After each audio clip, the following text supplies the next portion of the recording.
আসসালামু আলাইকুম। প্রত্যেকটা মেয়ে আশা করে যে তার একজন মনের মতো স্বামী থাকবে, আর সেই স্বামীর কাছ থেকে সে কিছু কিছু ভালোবাসারও আশা করে। যেমন ১ নম্বর হচ্ছে স্বামী সবসময় তার সাথে হাসি মুখে খুশি মনে কথাবার্তা বলবে। ২ নাম্বার হচ্ছে সর্বদা তার খেয়াল, খুশি, ইচ্ছা, স্বাধীনতা এইসবের প্রতি খেয়াল রাখবে।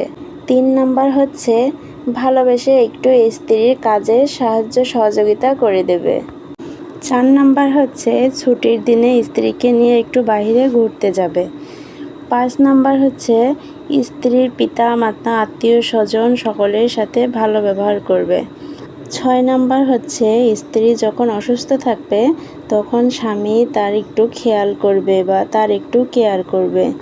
৭ নাম্বার হচ্ছে যখন সে কোনো দোষ ত্রুটি বা অন্যায় করবে তখন স্বামীর উচিত হলো তাকে ঘরে নিয়ে গোপনে সেই বিষয় সম্পর্কে বুঝিয়ে বলা, তার উপরে কোনো কঠোরতা আরোপ না করা।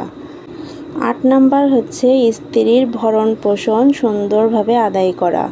৯ নাম্বার হচ্ছে মাঝে মাঝে স্ত্রীকে ভালোবেসে তার গালে একটু লোকমা তুলে দেওয়া বা খাবারের লোকমা তুলে দেওয়া। ১০ নাম্বার হচ্ছে স্ত্রীকে সাথে নিয়ে রাত্রে একসাথে ঘুমাইতে যাওয়া। আর হাদিসে এসেছে যে স্ত্রীর প্রতি ভালো ব্যবহার করা এটা আল্লাহর নবীর একটি সুন্নাত। তো বন্ধুরা, আমি তো আমার হাজব্যান্ডের থেকে এইগুলোই আশা করি। তোমরা কে কে তোমার হাজব্যান্ডের থেকে কোন বিষয়গুলোর আশা রাখো অবশ্যই কমেন্টে আমাকে জানাবে। আর আমার কথাগুলো যদি তোমাদের পছন্দ হয় তাহলে আমার ভিডিওতে একটি লাইক এবং একটি সাবস্ক্রাইব করে দিও। আর যদি পারো তাহলে অপরের কাছে শেয়ার করে দিও।